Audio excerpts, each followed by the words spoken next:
प्रिय दोस्तों, नमस्कार। भक्ति पूर्ण समर्पण मांगती है, भक्ति संपूर्ण समर्पण मांगती है। इसी पर हम वीडियो में बात करेंगे। उससे पहले अगर आप चैनल पर नए हैं तो सब्सक्राइब भी करें, वीडियो को पूरा सुनेंगे तो अधिक लाभ ले पाएंगे। शेयर ज़रूर करें यदि आपको वीडियो पसंद आए। और हमने गीता सीरीज़ की शुरुआत की है तो ज़रूर जुड़ें यदि आप जुड़ सकते हैं। और जो मेंबर नए हों वो जुड़े रहें और सुनते रहें वीडियो को, तो आप इसका बहुत लाभ उठा पाएंगे। क्योंकि सीधी सीधी बात बड़ी गहरी है और क्रमबद्ध है। क्योंकि सारे प्रश्न जैसे 1 से 18 अध्याय तो किसी क्रम से भगवान श्री कृष्ण ने अर्जुन को बताए हैं। जैसे जैसे प्रश्न रहे, जैसे जैसे एक साधक के हो सकते हैं सारे उत्तर। हम चलते अपनी वीडियो की तरफ। प्रिय दोस्तों, भक्ति पूर्ण समर्पण मांगती है। और समर्पण का मतलब क्या? सरेंडर हो जाना, पूरी तरीके से उसका हो जाना। भक्ति का अर्थ ही होता है, जो डिवोशन है वो उसका मतलब ही ये होता है कि तुम पूरी से उससे एकदम जैसा कहा जाए वैसे हो जाओ, एकदम उसमें डूब ही जाओ। और जब बात हम यहाँ जो भक्ति की, वैसे तो भक्ति कोई भी करें आप, स्वामी भक्ति भी होती है, देशभक्ति भी होती है, राष्ट्रभक्ति भी होती है। भक्ति सब भक्ति ही है एक तरीके से। और फिर गुरु भक्ति भी होती है, मातृ पितृ भक्ति, ये आपने सुने होंगे बातें। और यहाँ हम जो बात कर रहे हैं वो सर्वोत्कृष्ट भक्ति की है, जिसमें दो ना रह जाए। दरअसल ये सारी भक्ति, इनमें से कोई भी आप डिवोशन करें, किसी चीज के भी प्रति आपका डिवोशन हो, वो आपकी कंपनी के लिए भी हो सकता है, वो भी भक्ति ही है एक तरीके से। अगर सच में है आपकी अंदर भक्ति है, सच में समर्पण है, आप जो भी काम कर रहे हो, कोई काम क्यों ना हो, और विशेष रूप से जैसे हमने भक्ति की बात की, अगर सच में समर्पण है, सच्ची भक्ति है, तो वो आपके भीतर रूपांतरण लाएगी, ट्रांसफॉर्म लाएगी, परिवर्तन आएगा ही आएगा आपके भीतर, यदि सच में सच्ची भक्ति है तो। चाहे वो राष्ट्र के प्रति हो, चाहे वो देश के लिए हो, चाहे वो स्वामी अपने मालिक के लिए हो, चाहे वो गुरु के लिए हो। भक्ति अगर आपके भीतर सच में हुई है, इनमें से किसी के लिए भी, तो आप में वो भक्ति किसी दूसरे के लिए नहीं होती। भक्ति आप में बहुत बड़ा रूपांतरण लाती है, सच्ची होनी चाहिए। और अंत में ये सब भी उसी रास्ते के हैं। और अंत में भक्ति सत्य के लिए होती है, उस ईश्वर तत्व के, उस परम तत्व की ही भक्ति होती है। और होते होते इस अवस्था तक भक्ति पहुंचती है जिसमें दो न रह जाए, भक्त और भगवान न रह जाए, गुरु और शिष्य न रह जाए, एक हो जाए। यहां भक्ति की पराकाष्ठा हुई, भक्ति पूर्ण हुई। भक्ति पूर्ण कब होती है? तभी होती है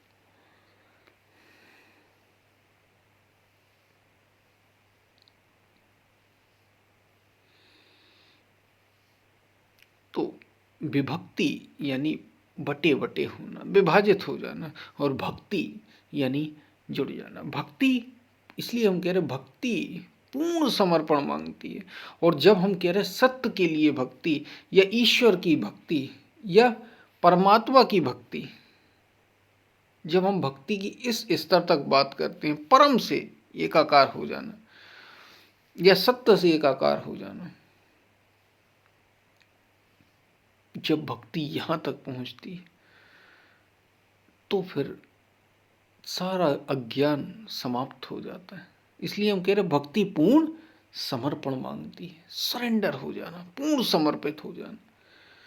और ये जो सत्य की, ईश्वर की, परम की भक्ति है, ये अपनी उच्चतम संभावना की भक्ति है।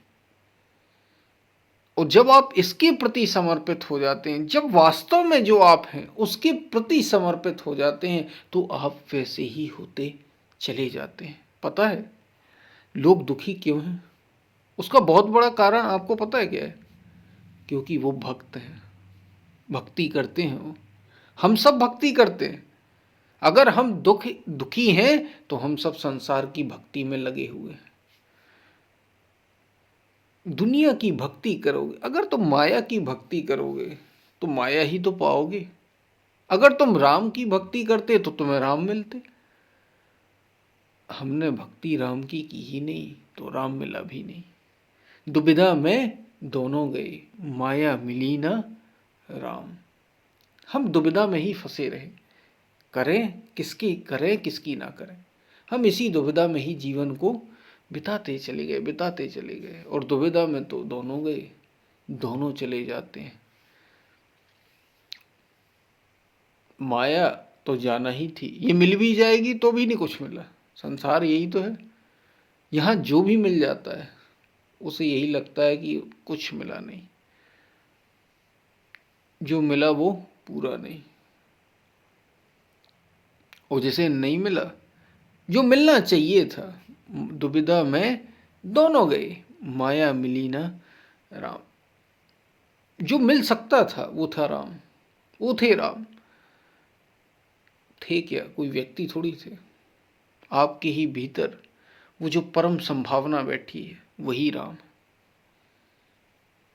जो मिल सकता था वास्तव में वो समर्पण से ही मिलता, वो समर्पण से ही मिलता।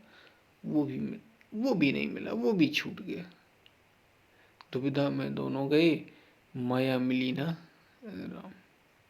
इसलिए भक्ति पूर्ण समर्पण मांगती।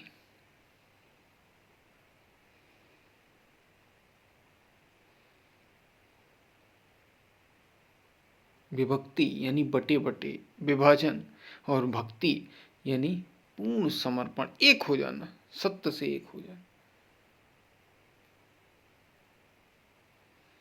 शायद आप बात को समझ पा रहे हो क्या कही जा रही। तो भक्ति वो है जो आपको एक कर दे, और विभक्ति वो है जो आपको तोड़ दे, जो आपको बांट दे।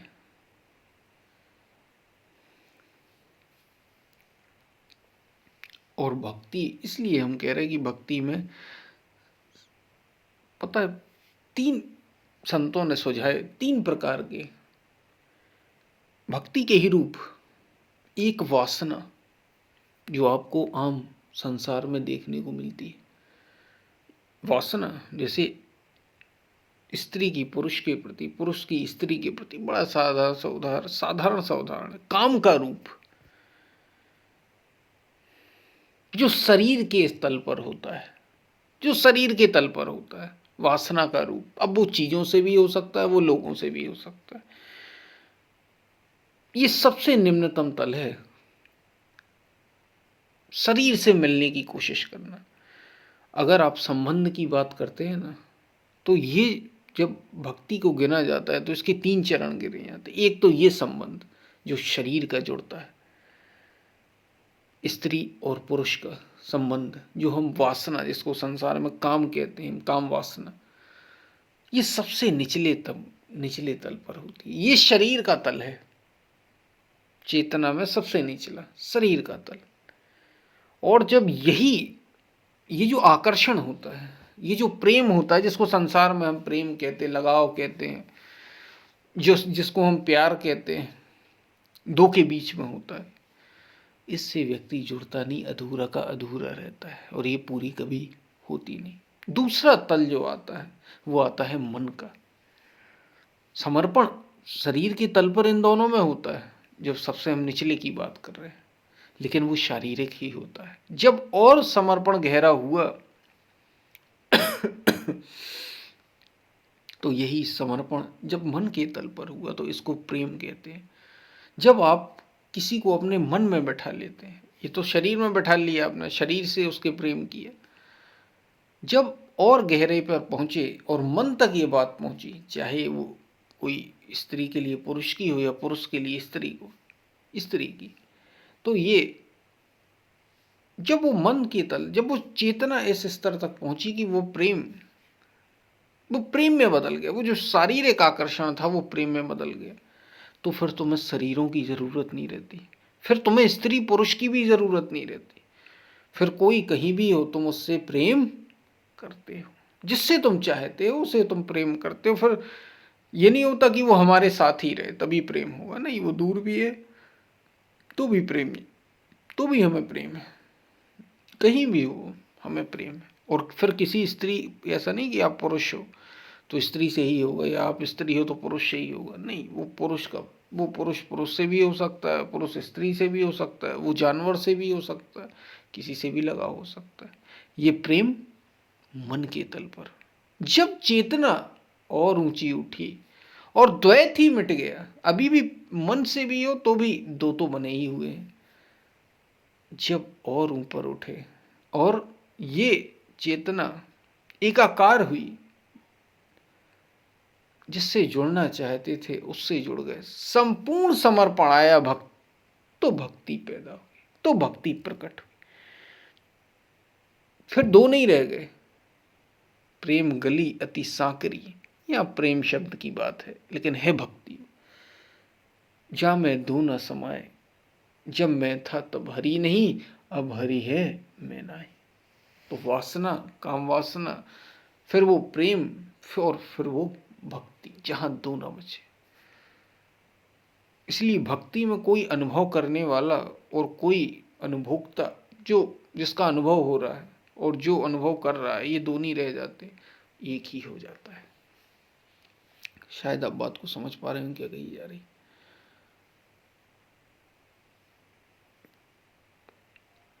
तो भक्ति पूर्ण समर्पण मांगती है। सच में यदि आप भक्त बने तो जीवन रूपांतरित हो जाएगा। वो भक्ति फिर किसी भी तल से शुरू हुई है, भक्ति की पराकाष्ठा ज्ञान ही है, अद्वैत ही है, जहाँ दूसरा नहीं रह जाता। शायद आप बात को समझ पा रहे हो। पसंद आए वीडियो तो शेयर ज़रूर करना, और हमने गीता सीरीज़ की शुरुआत की, ज़रूर जुड़ें। और चैनल में नए हैं तो सब्सक्राइब ज़रूर करना भाई। हम फिर मिलते हैं, तब तक के लिए धन्यवाद।